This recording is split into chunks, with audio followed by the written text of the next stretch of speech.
Good morning, sunshines. So in our book, Miss Honey is going to Mrs. and Mr. Wormwood's house. Unfortunately, as probably not a shock to us, they are not impressed with their daughter's abilities. They don't care. Mrs. Wormwood is insulting. Mrs. Wormwood is totally insulting Miss Honey by saying that she's pretty and she chose to be beautiful and get the good husband, and that she's just a school teacher who basically is less fortunate. So I already really don't like this woman, but now I really don't like this woman, okay? So I'm going to pick up from right where we left off, where Mrs. Wormwood was basically insulting her, saying, I chose looks to look beautiful and not worry about school, and you chose books, meaning you chose to be smart and go to school and get an education and become a teacher. And she's saying that she won, but I don't agree with her on that, but that's my opinion. Okay. Quite right, Sugar Plum, Mr. Wormwood said, casting a look of such sloppiness at his wife that would have made a cat sick. Miss Honey decided that if she was going to get anywhere with these people, she must not lose her temper. I haven't told you all of it yet, she said. Matilda so far can gather at this early stage is also kind of a mathematical genius. She can multiply complicated figures in her head at a lightning speed.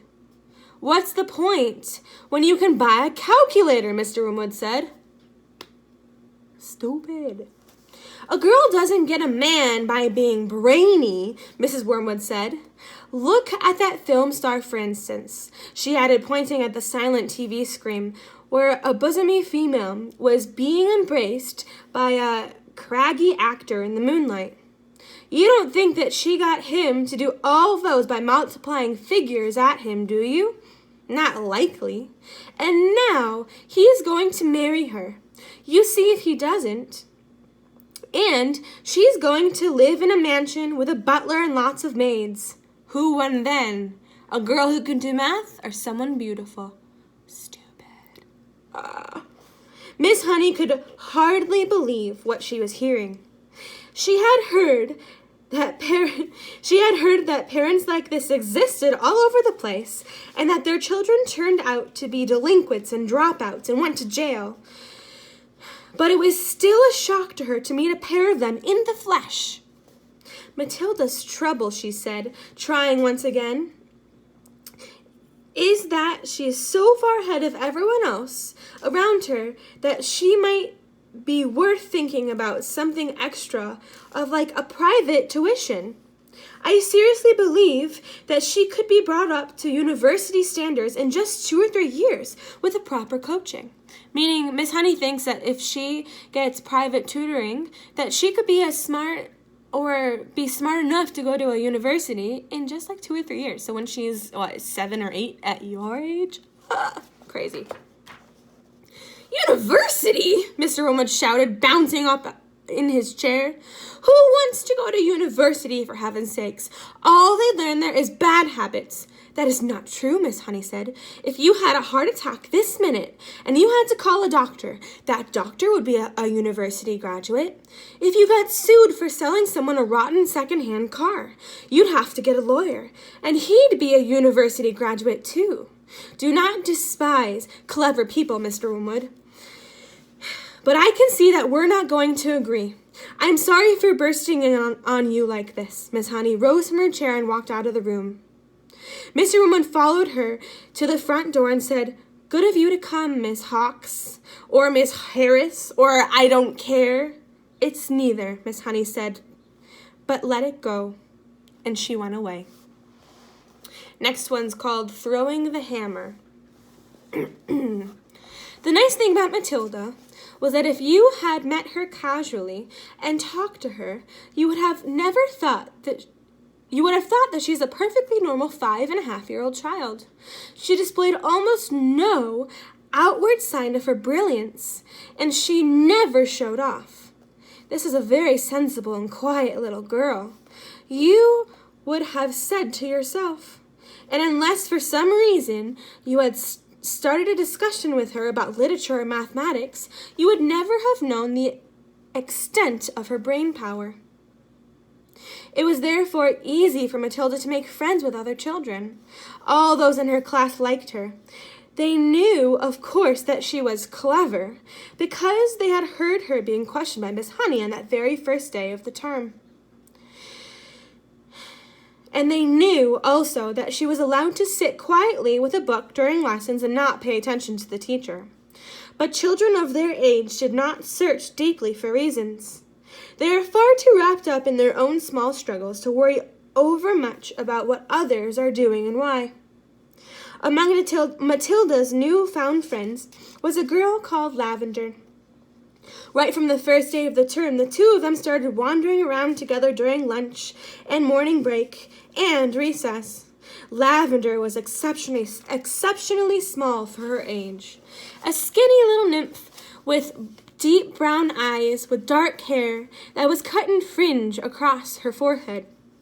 Matilda liked her because she was gutsy and adventurous. She liked Matilda for exactly the same reasons. Before the first week of the term was up, awesome tales about the headmistress, Miss Trunchbull, began to filter through the newcomers. Matilda and Lavender, standing in the corner of the playground during morning break on the third day, were approached by a rugged 10-year-old with a boil on her nose, called Horatia.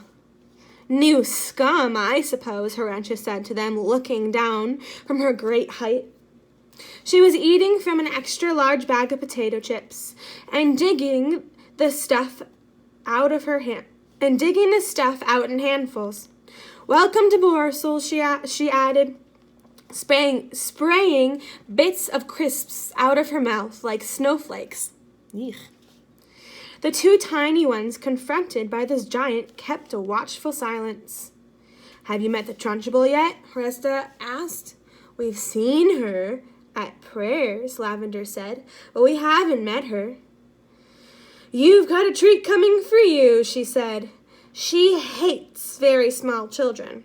She therefore loathes the bottom class and everyone in it. She thinks 5-year-olds are grubs that haven't yet hatched out. In went another fistful of crisps, and when she spoke again, she sprayed the crumbs yet again. Ew. If you survive your first year, you may just manage to live through the rest of your time here. But many, and I'm going to show you the picture.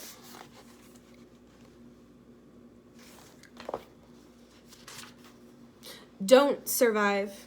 They get carried out on stretchers screaming. I've seen it.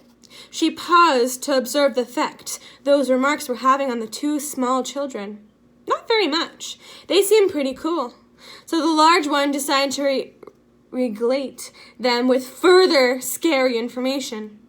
I suppose you know the Trunchbull has a locked-up cupboard in her private quarters called the Chokey. Have you heard about the Chokey? Matilda and Lavender shook their head and continued to gaze up at the giant. Being very small, they were inclined to mistrust any creature that was larger than they were, especially senior girls. The Chokey, she went on, is a very tall but very narrow cupboard. The floor is only 10 inches square, so you can't sit down or squat in it. You have no choice but to stand. And 3 of the walls are made out of cement, with bits of broken glass sticking out all over, so you can't lean against them either. You have to stand more or less at attention for all of the time when you get locked up in there. It's truly terrible. Can't you lean against the door? Matilda asked. Don't be daft, she said. The door's got thousands of sharp, spiky nails sticking out of it. They've been hammered through from the outside, probably by the Trunchbull herself. Have you ever been there? Lavender asked. My first term, I was there 6 times, Horatia said. Twice for a whole day, and other times for 2 hours each. But 2 hours is quite bad enough. It's pitch dark, and you have to stand up dead straight. If you wobble at all, you get spiked by either glass on the wall or nails on the door. Why are you put in there? Matilda asked. What have you done? For the first time, Hornesta said, I poured half a tin of golden syrup onto the seat of the chair of the Trunchbull she was going to sit on at prayers. And the reason they keep saying prayers is because this book's set in England and probably a private school. So, like a lot of private schools, they have prayers. Because in public schools, we don't, because we don't do religion. But that's why they keep doing that. It was wonderful. When she lowered herself into the chair, there was a loud squawking noise, similar that's made to a parrot when lowering itself into mud. But you're too small and stupid to have read any of those stories, aren't you? So you don't know what I'm talking about. I've read them, Matilda said. You're a liar, Hornesta said. You can't even read yet, but no matter. When the Trunchbull sat down on the golden syrup, the squawking was beautiful. And when she jumped up again, the chair sort of stuck to the seat of those awful green breeches she wore and came up with her a few seconds of thick syrup slowly going down her backside. Then she clasped her hands to the seat of her breeches, and both hands got covered in the muck. You should have heard her scream. It was priceless. But how did she know it was you? Lavender asked. A little squirt called Ollie Bogswhistle sneaked me, Hornesta said. I knocked out his 2 front teeth after that. And the Trunchbull put you in the chokey for a whole day? Matilda asked, gulping. All day long, Hornesta said. I was off my rocker when she let me out. I was babbling like an idiot, crying and couldn't stop. What were the other things you did to get put in the chokey? Oh, I can't remember all of them now, Hornesta said. She spoke with the air of an old warrior who had been in so many battles that bravery has become a normal thing for her. It's all long ago, she said, stuffing more crisps into her mouth. And crisps are like potato chips. Ah, yes, I can remember one now. Here's what happened. I chose a time when I knew the Trunchbull was out of the way teaching sixth formers, and I put up my hand and asked to go to the bogs. I'm not sure what the bogs are, to be honest. But instead of going there, I sneaked into the Trunchbull's room, and after a speedy search, I found a drawer where she kept all her gym underwear. Go on, Matilda said, spellbound at this story. What happened next? I had sent away by post, you see. So she sent in the mail for this very powerful itching powder. Hornesta said, it cost $5 a packet and was called the Skin Scorcher. The label said it was made from the powder teeth of deadly snakes. And it was guaranteed to raise welts the size of walnuts on your skin. So I sprinkled the stuff inside every pair of underwear in the drawer that she had, and then folded them up again carefully. Hornesta paused to cram some more crisps into her mouth. Did it work? Lavender asked. Well, Hornesta said, a few days later during prayers, the Trunchbull suddenly started scratching herself like mad down below. Ah, I said to myself, here we go. She's changed for Jim already. It was pretty wonderful to be sitting there watching all of it, knowing that I was the only person in the whole school who realized exactly what was going on inside the Trunchbull's pants. That's so funny, you guys. And I felt safe, too. I knew I couldn't be caught. Then the scratching got worse, and she couldn't stop. She must have thought there was a wasp's nest down there. And then, right in the middle of the Lord's Prayer, she leapt up and grabbed her bottom and rushed right out of the room. Both Matilda and Lavender were laughing. It was quite clear to them that they were at the moment standing at the presence of a master. Here was somebody who had brought the art of skullduggery to the highest point of perfection. Somebody, moreover, who was willing to risk life and limb in pursuit of her calling. They gazed in wonder at the goddess, and suddenly even the boil on her nose was no longer a blemish, but a badge of courage and honor. But how did she catch you that time? Lavender asked breathlessly with wonder. She didn't, Hornessa said, but I got a day in the chokey just the same. Why? They both asked. The Trunchbull, Hornessa said, has a nasty habit of guessing. When she doesn't know who the culprit is, she makes a guess at it, and the trouble is she often is right.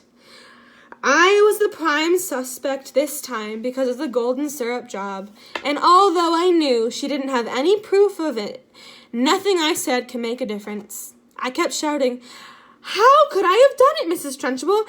I don't even know where you kept your spare underwear at school. I don't even know what itching powder is. I've never heard of it. But the line didn't help me in spite of the great performance I put on. The Trunchbull simply grabbed me by one ear and rushed me to the chokey at the double and threw me inside of the locked door. This was my second all-day stretch. It was absolute torture. I was spiked and cut all over when I came out. It's like a war, Matilda said. You're darn right it's like a war, Hornessa said. It's a tough life. We all try to support each other. You can rely on us, Lavender said, making her height of 3 feet and 2 inches stretch as tall as possible. No, I can't, Hornessa said. You're only shrimps. But you never know. We may find a use for you one day in some undercover job. Tell us just a little bit more about what she does, Matilda said. Please tell us. I mustn't frighten you before you've started here for more than a week, Hornessa said. You won't, Lavender said. This is a long chapter, too. Okay, I'm going to wait. I'm going to wait for the next one because it's a funny story. This is a good chapter, you guys. Very funny. I hope you enjoyed it just as much as I did. Toby enjoyed it, too. You want to say hi to Toby? Toby, come here. Let's say hi to Toby.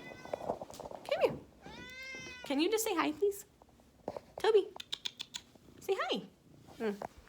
He doesn't. Why are you whining? Just say hi. Okay, he's in a bad mood today. So have a wonderful day, and I will talk to you tomorrow. Mwah.